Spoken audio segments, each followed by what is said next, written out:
Assalamualaikum warahmatullahi wabarakatuh. Salam denyut kebijakan publik sahabatku. Di episode 14, kita telah membedah kontrak masa depan dan landasan hukum peraturan pemerintah nomor 45 tahun 2019. Kita telah meletakkan fondasi hukum agar inovasi ini tidak layu saat pemimpin berganti. Namun kebijakan publik yang hebat tidak hanya bicara soal kertas hukum, tapi soal apa yang ada di atas meja makan rakyat kita.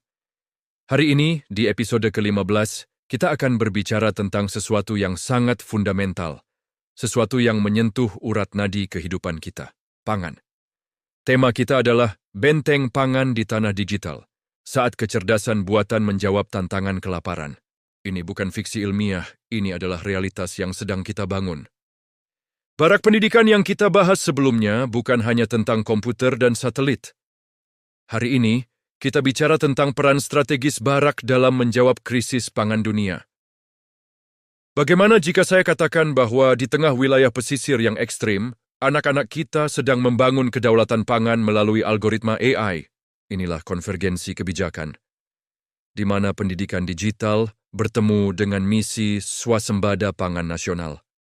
Bayangkan, di pesisir utara Jawa, di pulau-pulau terluar Kalimantan, di mana tanahnya seringkali dianggap tidak subur, anak-anak muda kita di Barak Pendidikan sedang mengoperasikan sistem pertanian presisi. Mereka bukan lagi sekadar menanam, mereka merancang masa depan pangan. Di dalam riset tesis saya, Barak Pendidikan ini dirancang untuk menjadi pusat keunggulan terapan. Kita tidak lagi memisahkan antara ruang kelas dan lahan pertanian.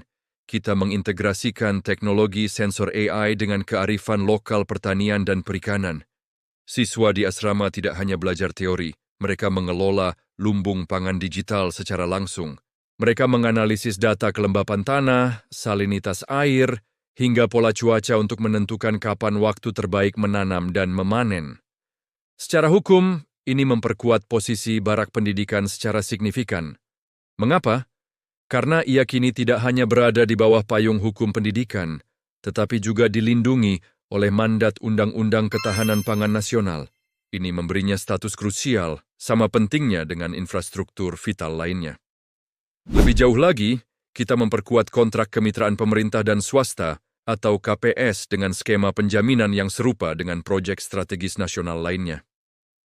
Ini adalah pesan kuat untuk para investor. Kita memastikan bahwa setiap rupiah yang diinvestasikan swasta di Barak Pendidikan ini aman secara perdata, sekaligus memberikan dampak sosial yang masif untuk mencukupi kebutuhan pangan di daerah pesisir. Ini bukan lagi sekadar sekolah, ini adalah benteng pertahanan negara dalam arti yang sesungguhnya. Benteng yang menjaga perut dan otak generasi masa depan kita. Pendidikan yang baik adalah pendidikan yang mengenyangkan perut dan mencerdaskan otak. Dengan menjadikan ketahanan pangan sebagai substansi utama program, kita telah mengunci dukungan dari berbagai sektor pemerintahan, mulai dari Kementerian Pendidikan, Kementerian Pertanian, hingga Kementerian Kelautan dan Perikanan.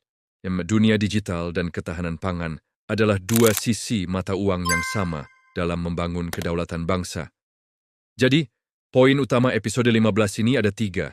Pertama, konvergensi kebijakan. Kita mengintegrasikan misi pendidikan dengan agenda swasembada pangan nasional. Kedua, perlindungan hukum ekstra. Untuk kita menyamakan level keamanan investasi di Barak Pendidikan dengan proyek infrastruktur vital negara, membuatnya lebih menarik dan aman bagi mitra swasta. Dan ketiga, AI untuk lokalitas. Penggunaan teknologi cerdas untuk optimalisasi hasil pertanian dan perikanan di wilayah ekstrim. Barak Pendidikan adalah solusi di mana teknologi tidak hanya mencerdaskan, tapi juga menyejahterakan. Namun, dengan semua kecanggihan ini, sebuah pertanyaan penting muncul. Bagaimana kita menjaga martabat dan privasi data siswa kita? Bagaimana kita memastikan teknologi ini melayani manusia, bukan sebaliknya? Di episode 16, sebagai episode pamungkas dari serial ini, kita akan menutup perjalanan kita dengan membahas etika dan kedaulatan data. Sebuah topik yang tidak bisa kita abaikan. Baik sahabat Denyut Kebijakan Publik, saya Agus Budi Utomo, analis kebijakan publik. Ikuti terus episode selanjutnya. Salam persatuan dan kesatuan bangsa negeri Indonesia Jaya. Wassalamualaikum warahmatullahi wabarakatuh.